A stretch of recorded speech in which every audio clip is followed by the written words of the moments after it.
Welcome to Oil Outlook. I'm Jeremiah Jackson here with Coach Ernst. Now, first off, Coach, how are you doing today? I'm doing good, thank you. Now, coming off a big win here at home against Hillsdale, winning the game 73-69. What went well for you guys in that game? Perseverance. There were, like a lot of games, there were good moments and, bad moments. But, we knew, the thing with Hillsdale is that they play a style that's somewhat close to the best. And so while we were only down 8 at halftime, and of course they stretched that out to 14 to start the second half, that's a pretty big deficit against them because they don't shoot quick, and it's hard to score quick on them. So you really have to have perseverance against them because oftentimes you don't make up a quick, 8-10 point deficit in 2 minutes. Right. Sometimes you can against other opponents, but against Hillsdale, when you dig a hole, you truly have to, one possession at a time, not panic, and have faith that, you can make up the deficit before the buzzer sounds. And, we've had teams, and this team in particular in the past, haven't always done that. Yeah. And now in that game as well, Joey Edmonds and Nathan Burns both combined for 37 points. How were these two able to have so much success offensively?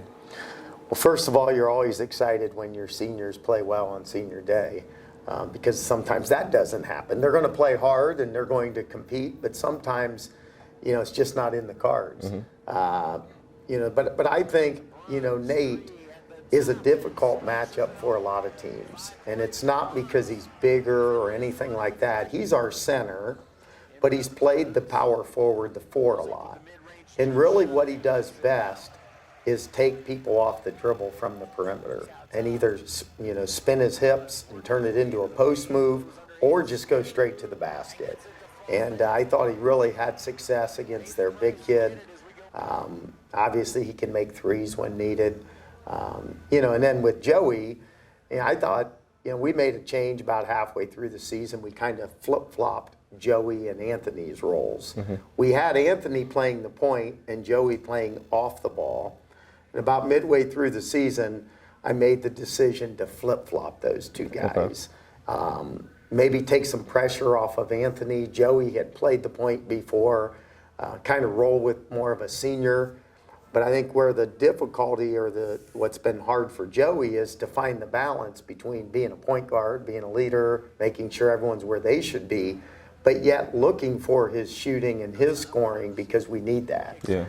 I think the Hillsdale game is really what we've been hoping for all year, where he had control of the team, but yet he was being aggressive at the right times offensively. Yeah. And now turning around to play Hillsdale once again, this time on the road, what are some of the things you guys need to do to replicate another win? Yeah, well, it's an interesting scenario here. Playing the same team back to back. There's pros and cons to it. I mean, obviously the pros are, there's no games in between. So really, you're going to be able to look at what went on Saturday, and have a pretty fresh scouting report on what you want to do this time around. Neither team's going to change, for the most part. I mean, we have practice, but, so I think for us and for them, I'm sure it's a bit of a cat and mouse game, right? What are they going to make changes and how are we going to be prepared for those changes? And then the same thing on our end. And I told the team this and I told our staff this. Basketball is a funny game. If one play hadn't have been made on Saturday, maybe Hillsdale wins this game. And so psychologically, sometimes when you're the winning team, you go into games and feel like we have to be careful making too many changes. We won the game. Right. The losing team should be the one to make the changes. But it was such a close game, such a tight game, that I think we almost have to go into this as coaches as though we lost the game. Yeah. And, we're not going to flesh what worked well, but we also have to look and say, what are we going to have to do different? This is a road game. It's going to be a different environment. We're not going to have our home crowd to bring us back when we need them. So I think our mindset all week in practice has been, we lost this game. What do we have to do? What do we have to improve upon? How are we going to be motivated to play better this time around? Yeah. winning that game, but having the mindset, that we lost that game to come in extra motivated, as you said, playing on the road as well this time around, how is that going to be different, and what is going to be like the biggest keys to the game? Boy, there's several, but I think it's really important that we have a good first half, especially a good start to this game. History with this team this season, what history has shown me is that we have played really well on the road when we've gotten off to good starts.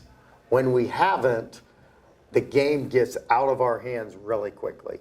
And so I think the real key is how we perform in the first 8 to 10 minutes of this game.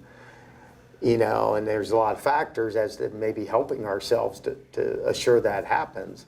But then I think number two, I think we have to be able to execute offensively and do it for a longer period of time. We have to have the patience and the toughness to know, and I think our players know it's the value of having just played them, that you can't get quick, easy shots against their defense. They're well schooled, they're well prepared, they've got good size, and so you gotta have toughness and patience and not try to force things, And then I think finally, defensively, we got to continue to mix up our defenses. Our zone really worked well for us, especially in the second half. But we can't rely on one defense. We got to be able to play different defenses and do them all effectively against them. Yeah. Well, Coach, we appreciate your time. Good luck with the game. And thank you guys for watching Or The Outlook.